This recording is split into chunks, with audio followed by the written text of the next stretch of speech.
Okay, so you've probably noticed I've now turned my painting around, and also I've done the same with my palette because I'm going to be using two different colours in this section. I've also pulled out a rigger, it's a number 2 rigger brush to paint this because it's so small that my number 6, even though that it comes to a point, I want to have a little bit more control, so I'm going to use my rigger brush. First of all, I'm going to mix up the colours that I need. So I'm going to be using the Payne's Grey and Quinacridone Gold for the head of the swan. So taking my smaller number 2 sable, I'm just going to pick up some of the Payne's Grey, mix that ready to use. So it needs to be reasonably thick. I don't want a thin consistency of paint here because it does need to be quite dark. I really want it to stand out, so if I put it on my tester strip, yeah, I'm happy if I hold it against my painting, that's really going to stand out against those colours there. So that's a good consistency for the Payne's Grey. So if I wash that off, and now let's look at the Quinacridone Gold, which is going to be a great colour for the beak of my swan. Just a little bit more. Again, I don't want it to be pale. Let's have a look at what we have there. Yeah, that's nice and bright. That will stand out. That's perfect. So now, setting aside that brush, I'm going to be using my rigger brush. I've wet the bristles, which brings them together, and I'm going to start off by doing the Payne's Grey. Now you have to get quite close to your work when you're working on details, and by turning the board I'm just making it a little bit easier for myself. Good tip here is not to overload your brush because you'll end up with a puddle of paint, and you don't want that. That's when things get a little bit out of control. So if you do find you're starting to get a puddle, just dab that paint off the tip of your brush and then start again. So got a nice covering there with the Payne's Grey, and then there's also the dark bulbous bit at the top of the beak, which I'm now going to paint.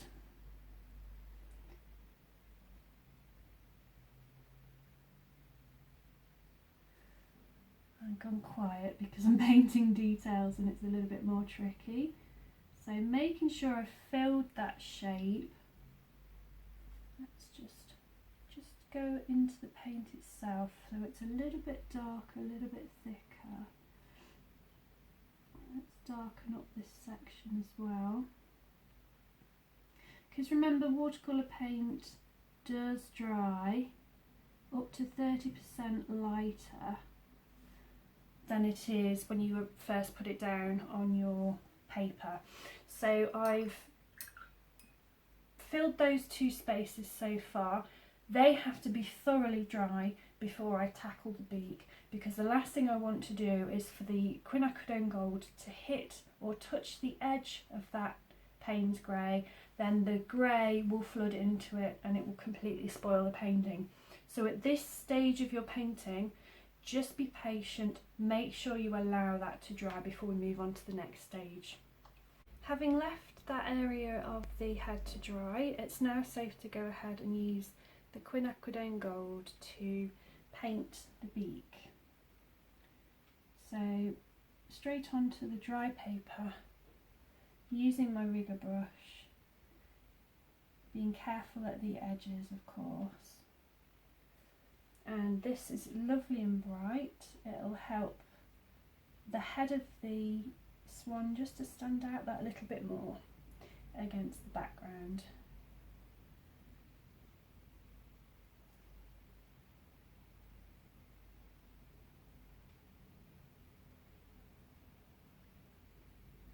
Okay, that's lovely. That's really helped to pull the whole thing together nicely.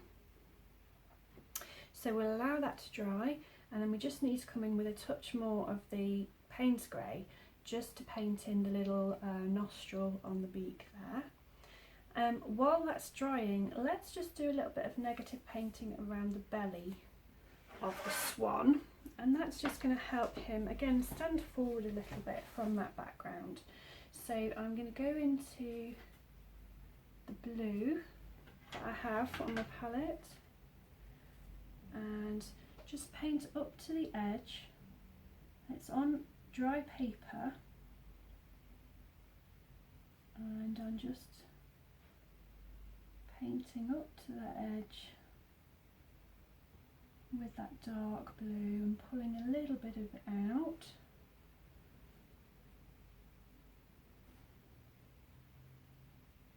Pull a little bit out into the background, then with a damp brush, clean water, pull the rest of that paint out and let it fade into the background that we have already there. So that's a little bit of negative painting. It's allowed us to really enhance that edge and allow it to really stand out.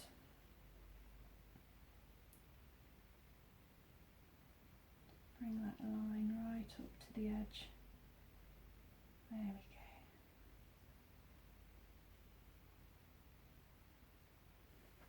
So it's helped in the same way that we did the wing there. So if I turn my painting around again and have another look at it, this is when you can assess what you have. So it's kind of nicely balanced, it's working really well. We could maybe enhance the top edge of that wing a little bit. So we already have blue on my brush, just paint along that edge. I'm going to come down to where the wing meets the back, just there. Paint along both those edges, and then with my damp brush, soften that line.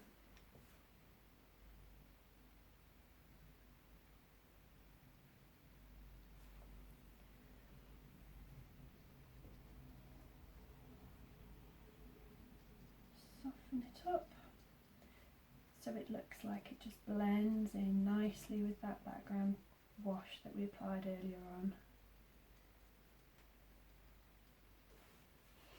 Okay, so that really helps to stand forward against the background well.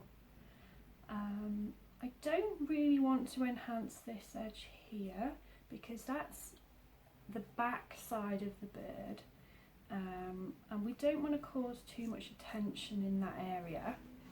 What I do want is for the eye to focus really on the head, and having used the Payne's grey and that Quinacridone Gold, it's the only area of the painting that has those colours, and so it sort of draws your attention to that area. So we don't really need to do anything else for that.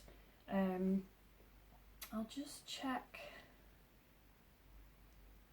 I think the beak is still a little bit wet, so I might give it a blast with my hairdryer, and then we can just add that final finishing touch in that area there. So I've just dried the area off with my hairdryer. It's now completely dry, and it's safe for me to now apply that Quinacridone Payne's grey just on that tip there where the nostril is. There we go, that final bit of detail. I might just darken the eye socket a little bit more, just in that section there, just to deepen it a little bit. I think that works really nicely. Okay, so I'm happy with the overall look now. I think it's just missing something, so what I think I'm going to do next is add a few splatters across the painting to really make it look fun. So what I will do is take my larger brush. Let's mix some pink. So that was the Alizarin Crimson. I want to mix up enough so that it comes off the brush, but not too pale. I want it to stand out against that background, so it needs to be quite a thick consistency, quite dark. And what I'm going to do is I've got my finger, I'm going to take my brush and I'm going to tap down quite firmly. Now thinking about where I want these splatters, it'd be nice to have it around the wings. What you can do is you can protect any areas that you don't want the splatter to hit. So I'm going to go across the head there, and let's add some to the wings. So point your brush down towards the paper and a firm tap. Some firm taps, and it allows that paint to come off the brush. And let's do some up the top as well.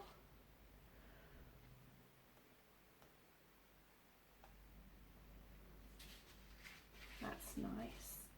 Maybe a little bit further up too. There we go. So we've got some direction in those splatters too. Maybe let's mix that with a little bit of the blue and have a few purple splats going as well.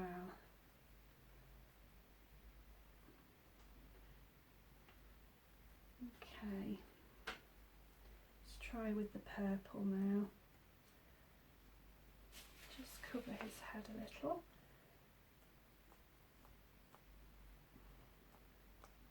There we go. I think that's probably enough. Yeah, that's really nice. So we've got some texture in the background with the lovely salt technique.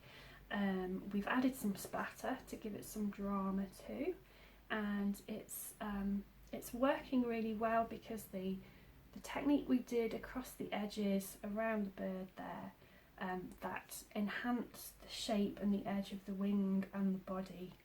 So that negative painting really helps. I'm going to give it a quick blast with my hairdryer and then remove the masking tape. Welcome back, guys. As you can see, I've used my hairdryer to dry the entire painting. It also helps to warm up the tape, which when you come to remove it, helps to ensure that it doesn't tear your paper. So the glue warms up and it becomes a lot easier to remove it. So gently pull the tape away. Always hold on to the top edge of the paper and pull your tape away from your painting, not into your painting like this, because if it does tear, then it's going to ruin or damage an area of your work. If you tear it away, like I'm doing, if it does happen to catch a bit of the paper, then it's going to pull away from your work. There we go. Oops.